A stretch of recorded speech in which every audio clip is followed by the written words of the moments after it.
The president stood at the end of my dock, clipboard in hand, demanding I dismantle it within 48 hours, completely oblivious to the fact that I legally owned every drop of the water she was staring at. Picture the scene. It's Tuesday. I'm cradling a mug of coffee on the dock I built with my own hands, watching the morning mist lift off the lake like slow-moving smoke. The cedar boards creak softly under my feet, the same boards that have endured 2 punishing winters. Then I hear the sharp, impatient click of designer heels on my planks.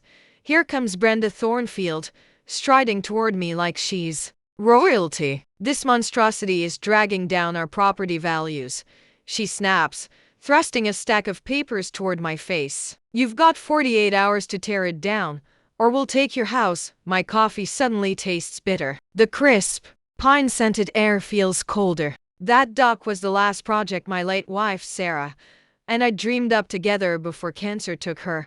Ma'am, I say quietly, you might want to check those property lines again.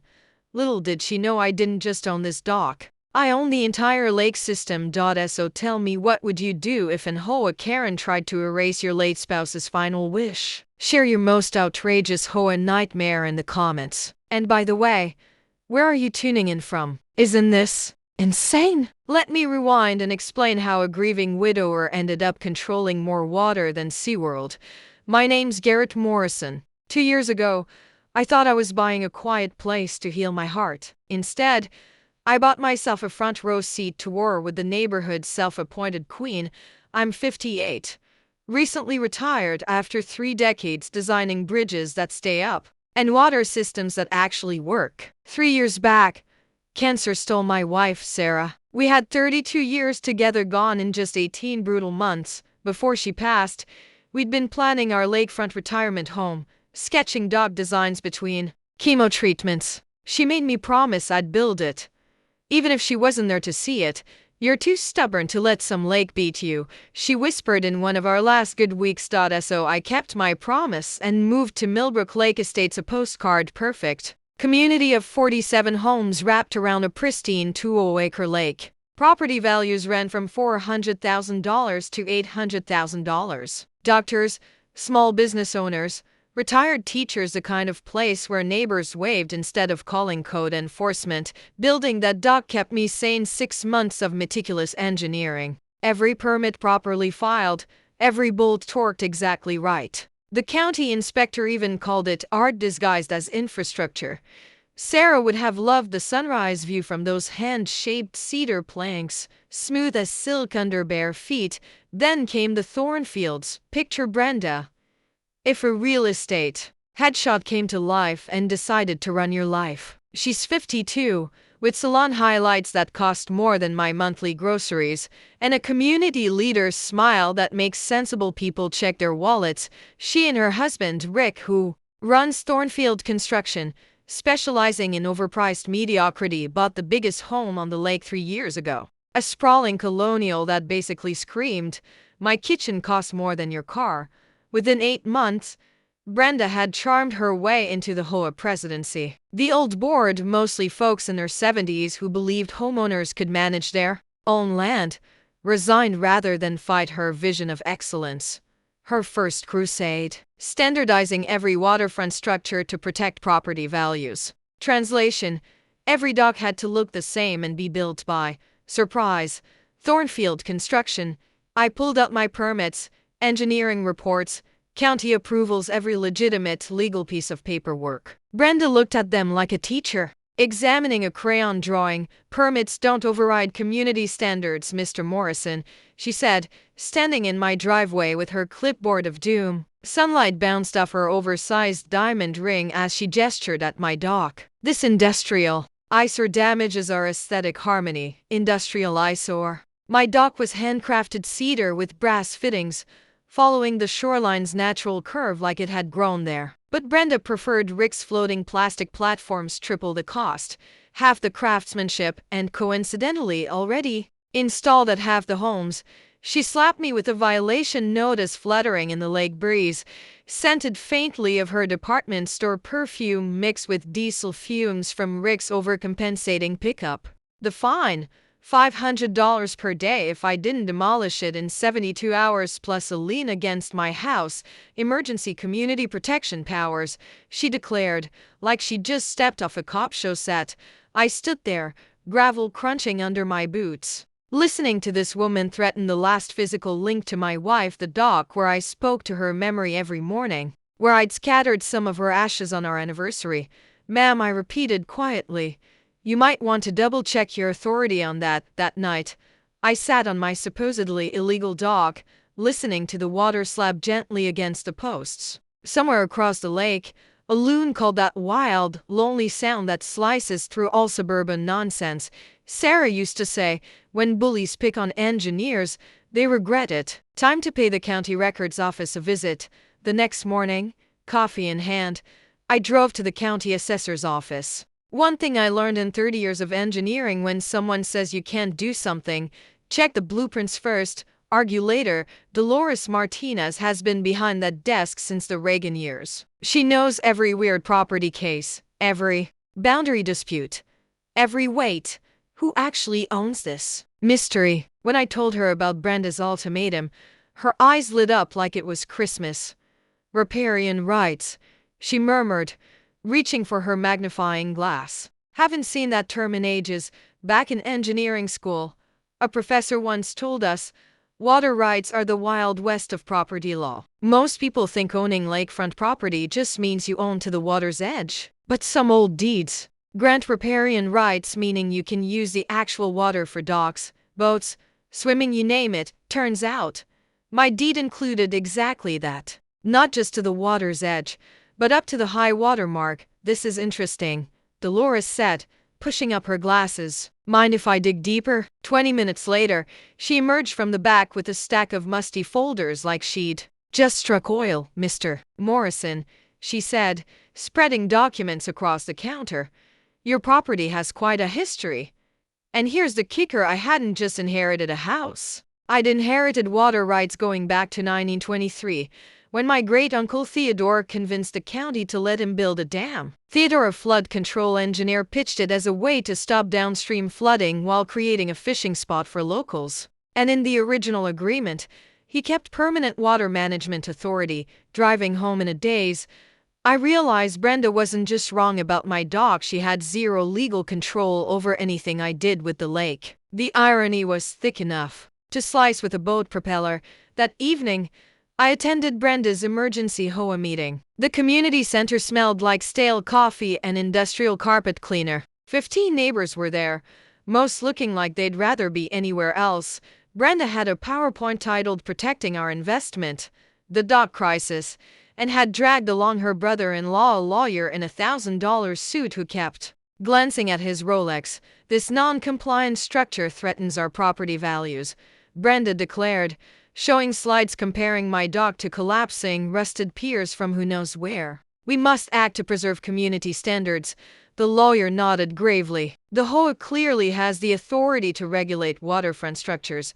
I stood, pulled out Dolores's copied documents, and dropped my legal bomb. According to county records, I said, my property includes water management rights from the lake's creation. The HOA has no jurisdiction over my activities on the water.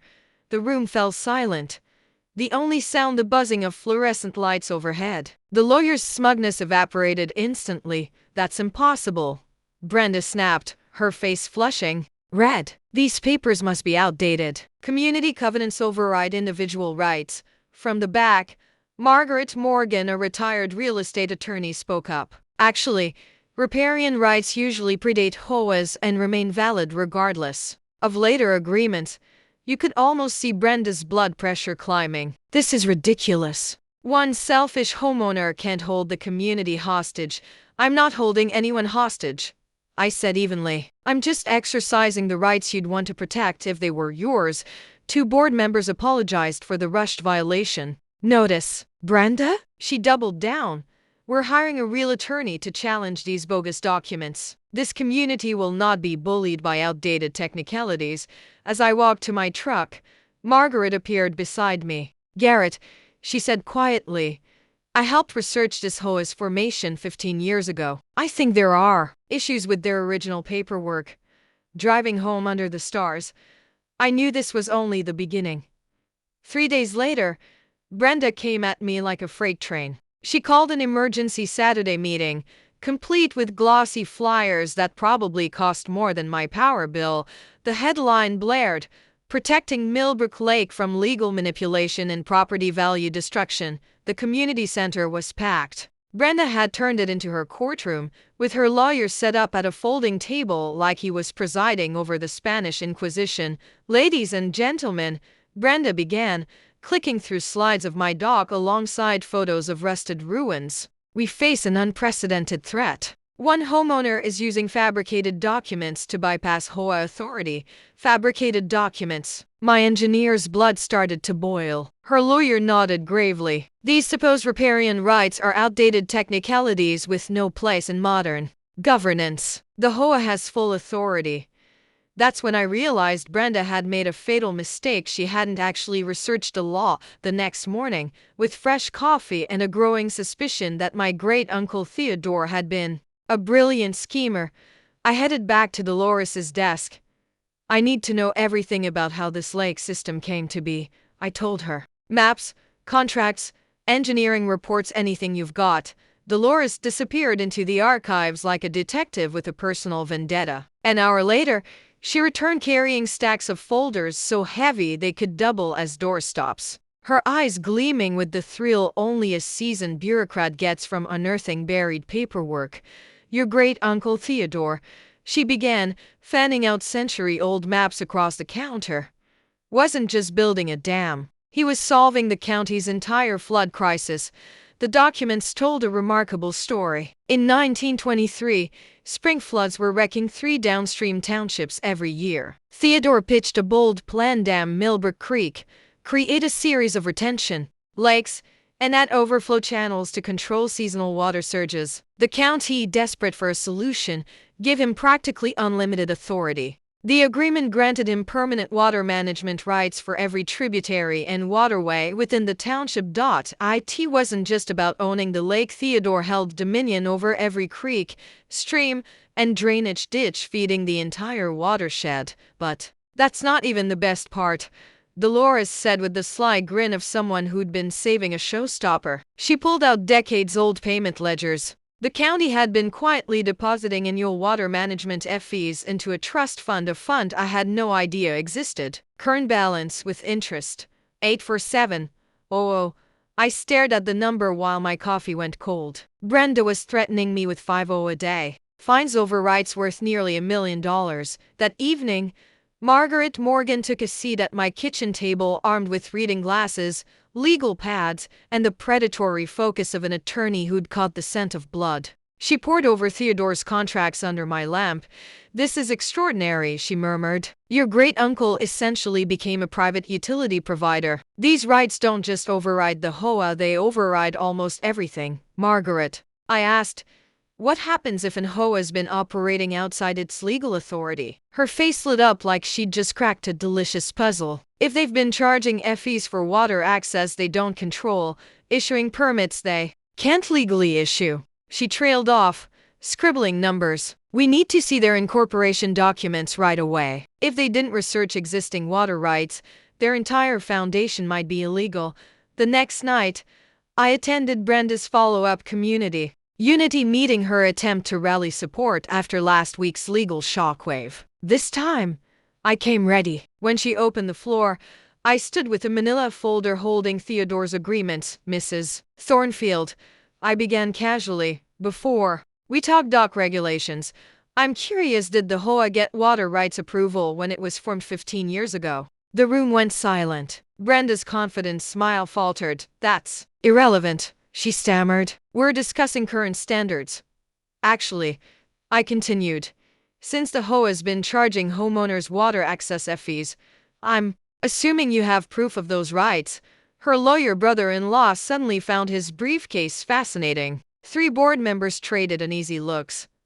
"This meeting isn't about your made-up claims," Brenda snapped, her voice cracking. "Ma'am," I replied, "these aren't made up. They're recorded with the county and backed by 90 years of precedent. Would you like to see the payment records?" Walking home beneath the stars, I realized Brenda had just made her second big mistake. She'd challenged an engineer to a documentation fight. 2 days later, at 6:30 a.m., I was woken by the sound of splintering wood and my neighbor Jake pounding on my door in his bathrobe. Out my kitchen window, I saw my dock looking like it had been attacked by an enraged beaver. 50 yards out, Rick Thornfield's boat bobbed innocently, its engine purring. Rick stood at the helm wearing the world's least convincing "who me" expression, throttle stuck in forward. He hollered, "Sorry about the damage. I'll help you clean it up." "Sure, Rick," I muttered. "And I'm sure the Easter Bunny's been taking your boat out on weekends."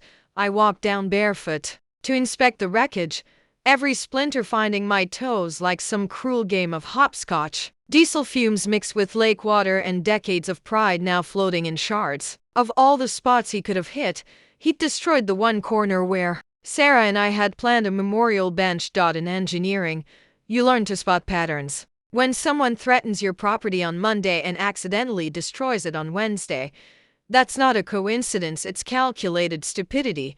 But engineers have one advantage: we document everything. While Rick was probably celebrating with Brenda, I was installing security cameras and calling in favors from 30 years in the field. That afternoon, as I rebuilt the dock, Margaret called with news that made Rick's little stunts seem trivial. "Garrett, they never filed proper water rights research when forming the HOA. State law requires waterfront HOAs to document existing riparian rights. They've been operating illegally for 15 years. Every fee, every fine, every regulation there, all void."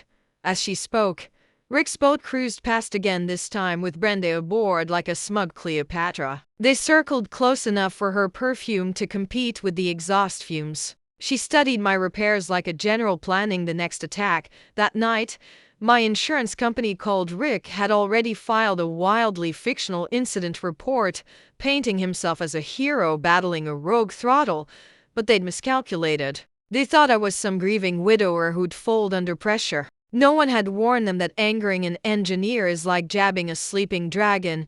Thursday night, I made 3 calls to Tom Rodriguez, a marine mechanic I'd helped years ago, to Detective Collins with County Water Patrol, and to Patricia Valdez, a water rights attorney with a reputation for making HOA bullies weep. Maritime sabotage? Patricia laughed. That's a first. If you can prove it was deliberate and this involves federally protected water rights, we're talking serious charges. By Friday morning, my Justice League had assembled insurance adjuster, detective, mechanic, and enough documentation to bury an office. Tom examined the boat and announced, "Throttle's been tampered with, fresh tool marks." This was no accident.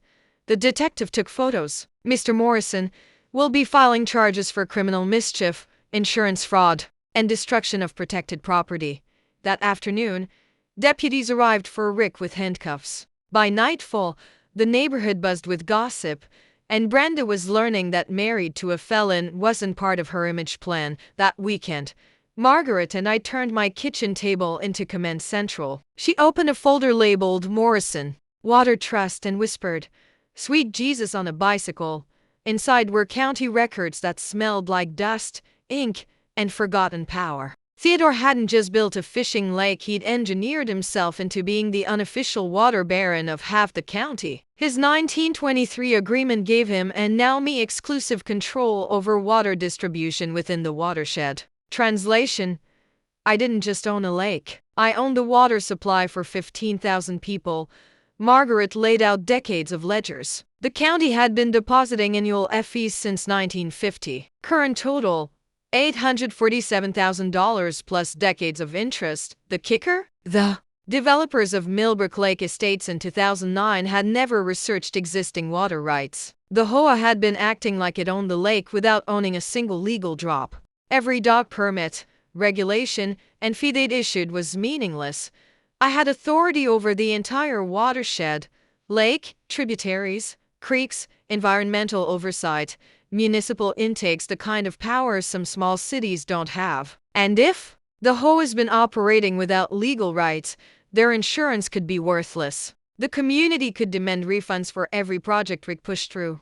"Margaret," I asked, What if I fully use these rights? Her grin was pure predator. You could halt boat traffic, set water levels, block construction, control environmental assessments, even shut down municipal water before breakfast. Which left me with a sobering thought: having the power to crush the HOA also meant having the responsibility not to wreck thousands of lives. Monday morning, I did the only sensible thing when you accidentally inherit the ability to hold a county hostage over water. I assembled my own Avengers. Patricia Valdez, the water rights lawyer, showed up Tuesday looking like she could dismantle a city council before lunch. In 30 years, she said after reading Theodore's documents, I've never seen private rights this airtight. You own the water and the plumbing. Next came Dr. Lisa Morgan, an environmental engineer. She examined Theodore's maps and environmental data. Your great-uncle built a flood control system that's still saving millions every year. This isn't just about the HOA, it's about protecting an ecosystem. Margaret contributed her legal strategy. Jake brought his construction skills and HOA insider knowledge plus coffee strong enough to wake the dead. And then there was Dolores, spreading documents across my table like a poker dealer. Sweetie, I've been waiting years for someone to expose this HOA's little fantasy. They've been charging fees for authority they never had. Where I come from, that's called fraud. Our first war council felt like planning a heist if a heist involved mountains of paperwork, environmental law, and the faint scent of century-old paper mixing with Jake's coffee.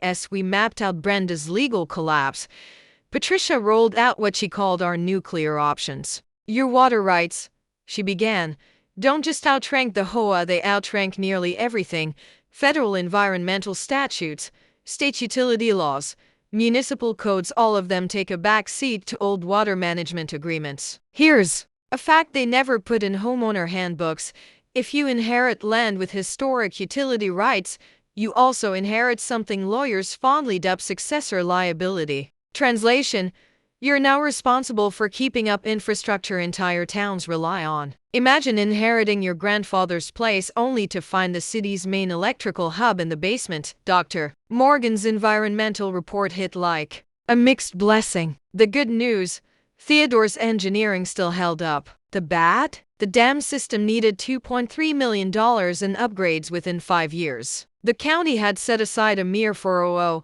Lowell blissfully unaware they didn't actually control the structure. Ironically, the trust fund my family built up from decades of county payments could cover most of those repairs. Jake's inside knowledge was gold. Turns out, Brenda had been treating Rick's construction business like her personal piggy bank. No competitive bidding, zero board oversight, and no inspections worth the name. The community's electrical system was basically running on prayers and electrical tape. We compiled proof of systematic financial abuse, shady contracts, jacked up prices, and fees charged for services the HOA wasn't even legally allowed to provide. Rick was billing premium rates for bargain bin work, while Brenda shielded him politically. Margaret dug up the most brazen scheme yet, charging homeowners water excess fees at closing, funneling the cash straight into HOA accounts. People had forked over thousands for dock rights that legally meant nothing, like paying to enter a museum you already owned. That's when our plan turned clever. Instead of wielding my water rights like a legal wrecking ball, we'd step in to fix the mess Brenda had created. Patricia grinned. This is perfect. You could shut their whole operation down, but you're offering diplomacy first. That makes you the reasonable adult and Brenda the petty tyrant in the court of public opinion. Our 3-step plan was straightforward: publicly and officially confirm my legal authority, offer cooperative fixes that help everyone, let Brenda's inevitable tantrum show people exactly who she is when she can't bully someone. Dr. Morgan would do a full watershed health review to prove proper management could raise property values and improve the environment. Margaret would hold workshops exposing the gap between actual property rights and HOA marketing fluff. Patricia would file the legal documents making my authority undeniable.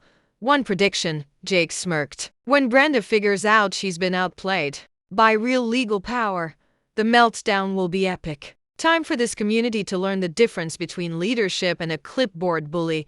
Brenda's next move proved that desperate people with too much cash make terrible choices. Thursday brought a certified letter thick enough to stop small caliber rounds, hand-delivered by a process server built like a nightclub bouncer. The sender, Redman Sterling and Associate, a high-end law firm where the hourly rate could fund a small army.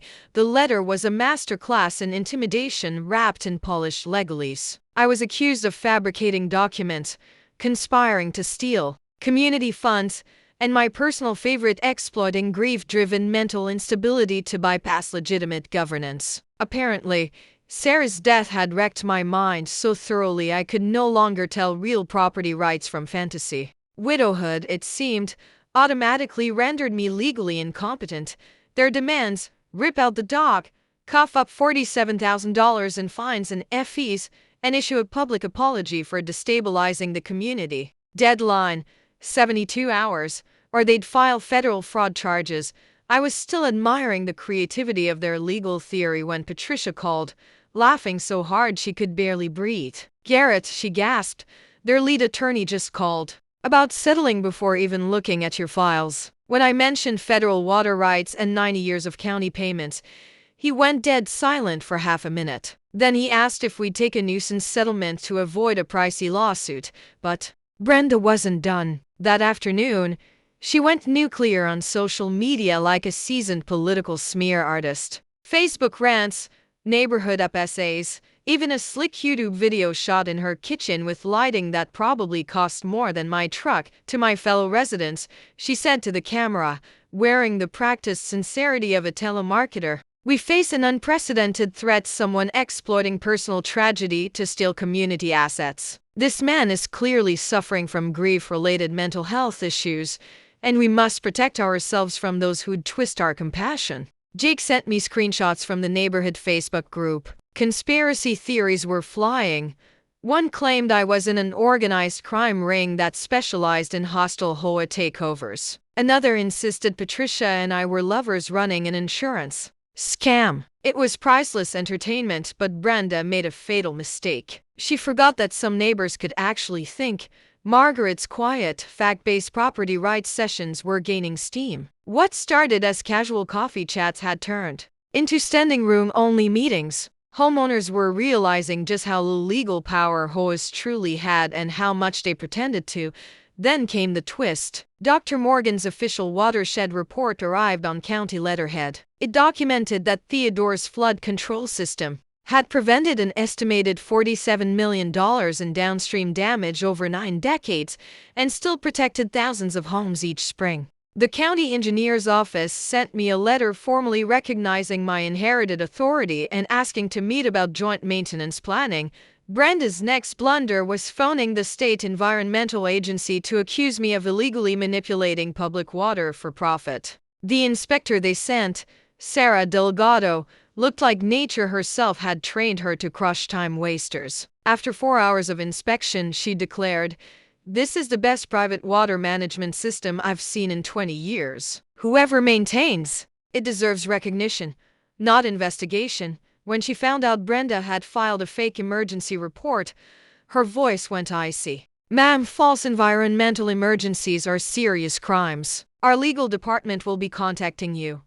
Not to be outdone, Rick, still facing criminal charges for dock sabotage, formed a neighborhood safety patrol to watch my property. Their operation was pure slapstick, parking in my driveway to take pictures, tailing me to the hardware store, and photographing me drinking coffee on my own dock. Even my mail carrier was in on the joke, too busy spying on me. They completely missed Patricia's process server handing them harassment restraining orders. By Sunday, Brenda's legal game was collapsing faster than Rick's reputation, and the showdown was inevitable. Monday, she leveled up from nuisance to full-on domestic terrorist with a real estate license. She filed an emergency petition claiming my dam was about to fail and demanding the county seize it under eminent domain. If she couldn't steal my water rights through HOA pressure, she'd have the government do it for her. The county engineer who showed up Tuesday, Tom Hendress, looked like he'd rather be elbow deep in live wolverines. After reviewing Brenda's petition, He inspected Theodore's dam with the reverence of someone who knows superior craftsmanship. "Son," he said, patting the flawless concrete, "this is some of the best flood control work I've seen in 40 years. Your great-uncle built something that still outperforms modern systems." 4 hours later, his report was clear. The dam exceeded all safety standards and had been maintained to museum quality. Brenda's response: bureaucratic carpet bombing. She filed simultaneous complaints with the EPA, Army Corps of Engineers, State Water Authority, County Health Department, and Homeland Security, accusing me of running illegal industrial water plants threatening regional safety. The resulting parade of inspectors looked like they'd all rather be anywhere else. Expecting to find an environmental disaster, they instead saw Theodore's pristine system, complete with meticulous logs and water quality numbers that made municipal plants look like swamps. The EPA rep even asked to use the design in training, saying, "This is textbook watershed management." While Brenda buried herself in false reports, Rick decided to stage his own genius stunt. Wednesday night, my security cameras caught him and two buddies trying to sabotage the dam's overflow system, armed with bolt cutters and a total lack of functioning neurons. It was obvious they wanted to create real danger to back up Brenda's lies. The footage looked like a tutorial in how not to commit infrastructure sabotage. On Thursday, I called Detective Collins. She showed up with reinforcements, wearing the kind of expression that promised Rick's day was about to go from mildly inconvenient to catastrophically awful. "Mr. Morrison," she began after reviewing the security footage, "this isn't vandalism. Disabling flood control systems during peak spring runoff is classified as federal terrorism. That's a minimum of 20 years. Rick's arrest that morning drew spectators the way a block party might, except instead of burgers and lawn chairs, there were handcuffs and felony charges." Even Brenda's gossip network seemed to suddenly remember pressing errands once the FBI terrorism task force rolled in. Brenda's reaction to her husband's arrest proved some folks can't recognize rock bottom even when it smacks them in the face with a federal indictment. Instead of calling a neighborhood meeting or an HOA session, she staged a press conference right there in her driveway, complete with a makeshift podium and printed statements that probably broke more than a few libel laws. The morning air carried a mix of desperation and designer perfume as she faced local reporters and a growing number of curious neighbors drawn purely for the spectacle. "My husband is the target of an elaborate conspiracy," she declared, in what would become the county's most viewed YouTube clip. "This Morrison fellow has systematically corrupted public agencies, forged historical records, and built a criminal operation to steal our community's water resources." When a reporter asked for proof that I'd fabricated documents, Brenda's confident smile wavered like a house standing on quicksand. "The proof is being suppressed by corrupt federal agents who are part of this conspiracy," she shot back, apparently unaware that publicly accusing FBI investigators of organized crime is not a winning legal tactic. That evening, the news aired Brenda insisting the federal government was helping me steal water while her husband sat in custody on terrorism charges. The showdown was unavoidable at that point. Thursday's town council meeting was packed tighter than a subway car. At rush hour, the atmosphere charged like a heavyweight title match where everyone suspected the underdog was about to land a knockout. Word of the water rights battle had spread through 3 counties. Cameras were set up by local TV crews, reporters clutched notebooks, and YouTubers streamed the chaos for viewers who'd never witnessed a middle-aged widow dismantle an HOA president using nothing but historical records and common sense. The scent of strong concession stand coffee drifted from the parking lot. Thanks to an enterprising teen cashing in on the buzz, Brenda arrived fashionably late in a black SUV that practically shouted, "Notice me." What was left of her legal team, a single nervous lawyer who looked like he'd rather be defending serial killers, trailed behind her. She wore a power suit worth more than most monthly paychecks, her high-end heels clicking on the linoleum like a countdown clock. Rick, of course, was missing. Federal terrorism charges don't come with bail, Council Chairman Robert Hayes called the emergency session to order with the weary look of someone who'd signed up to discuss sewer repairs and instead landed in a soap opera. "We're here to address the Millbrook Lake water rights issue," he said. "We've invited representatives from the county attorney's office, the state environmental agency, and the Federal Water Management Bureau to provide expert testimony." Brenda went first, her smile broadcasting the belief that charm and volume could outmatch federal paperwork. "Ladies and gentlemen," she began, "we are here because one man's elaborate fraud has disrupted our community and compromised multiple government agencies." Her PowerPoint presentation would have impressed any conspiracy theorist, complete with charts she claimed proved my water rights were faked and government inspections were part of a coordinated cover-up. According to her, I'd bribed federal officials, forged century-old records, and hacked county databases. "This man," she said, pointing at me like I was a war criminal, "has exploited his wife's tragic passing to garner sympathy while stealing community resources through an elaborate scam that has fooled even seasoned investigators." The crowd shifted uncomfortably, bringing Sarah into her accusations crossed a line even her allies couldn't ignore. County Attorney Michelle Rodriguez took the podium next, her briefcase large enough to double as a shield. "Mrs. Thornfield," she said in the calm but pointed tone used to explain obvious truths to difficult people, "we have fully investigated Mr. Morrison's water rights. Every document checks out with federal archives, state historical records, and county engineering files going back to 1923. She presented the official findings. Theodore's water management agreements were valid. My inheritance was properly documented, and the county had been paying fees into my trust for 70 years. The HOA had operated without legal water rights from the very beginning." And Rodriguez added, "Mrs. Thornfield has filed 14 false reports with various agencies in the past month, wasting taxpayer money and federal resources. Her husband is currently facing terrorism charges for attempting to sabotage critical flood control infrastructure." EPA Inspector Sarah Delgado stepped forward, speaking with the authority of someone used to separating environmental truth from fiction. "I have inspected Mr. Morrison's system in detail. It's among the best examples of private watershed stewardship in the region. Mrs. Thornfield's environmental danger claims are not only false, they are knowingly fraudulent." The final blow came from Dr. Morgan, who presented a watershed assessment with the calm precision of someone reciting math. "Theodore Morrison's flood control network has prevented an estimated $47 million in downstream damages over the past 90 years. His continued oversight is essential to flood safety in this region. The HOA's interference has actually endangered the public."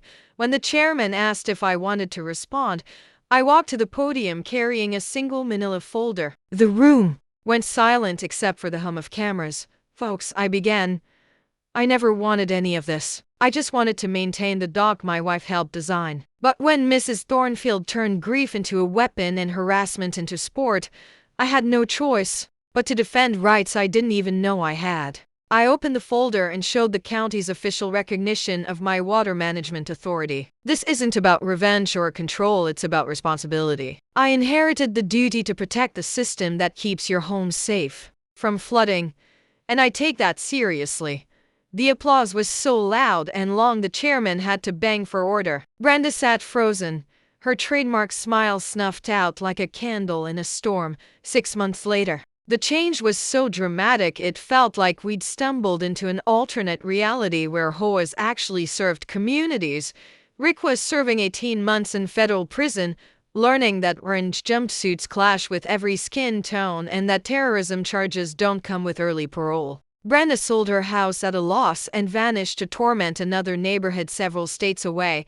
The emergency HOA election 3 days after the town hall felt like democracy done right. Margaret Morgan was unanimously elected president, bringing actual legal expertise and radical ideas like treating neighbors respectfully. Her first act was to publicly apologize to me and vow that harassment would never again be disguised as community standards. The Millbrook Watershed Conservation Trust became our shared triumph. With Theodore's $847,000 trust fund and matching federal grants, we upgraded aging flood control into a cutting-edge system now considered the gold standard by monitoring stations across 3 counties. But my personal favorite achievement was the Sarah Morrison Memorial Environmental Learning Center built on the very spot where Rick had tried to destroy our dock. Kids now learn watershed ecology where my wife had once planned to watch the sunrise, and parents discover that education beats regulation every time. Sarah would have loved seeing children catch and release fish from the teaching pier while learning sustainable practices. We also launched a Theodore Morrison Environmental Engineering Scholarship, awarding $50,000 annually to students who might not otherwise afford college. 3 recipients have already returned as professional interns, maintaining the very system their scholarship helped preserve. Property values rose 23% when buyers realized they were investing in genuine environmental protection rather than HOA theatrics. Our community became the state's poster child for private water rights and public benefit working in harmony. CNN featured our story in a Good News Friday segment. The Wall Street Journal covered our public-private model. And I was invited to speak at water management conferences, though I still prefer my morning coffee to hotel breakfasts. Our annual Watershed Festival now draws over 3,000 visitors, boosting local businesses and teaching environmental stewardship. Jake Morrison started an ethical waterfront construction company with the slogan, "Quality work, fair prices, no corruption," a jab at Rick's old racket. His waiting list runs 6 months. Every morning, I sit on Sarah's memorial dock, watching herons and osprey while the automated system quietly protects thousands of homes. Sometimes I talk to her about our journey from grief to leadership, from harassment to healing. I think she'd be amazed that her dream became the cornerstone of something far bigger. The lake holds more than water, it holds proof that when leaders serve everyone, property rights and environmental care can work hand in hand, and that justice, even delayed, can still be justice. So here's my challenge. Look up your property deed before believing any HOA's claims about your rights. Share your HOA horror stories in the comments. Let's build a database to help homeowners push back against clipboard bullies, and hit subscribe for more stories of ordinary people standing up to petty tyrants. Next week's episode: a neighbor built a fence on my property without realizing I owned his entire driveway. The fight never ends, but neither does the satisfaction of seeing justice served. Thanks for watching HOA Stories. If this made you laugh or shake your head, hit that like button and drop your thoughts below. We post neighborhood chaos every week, so don't miss the next wild story.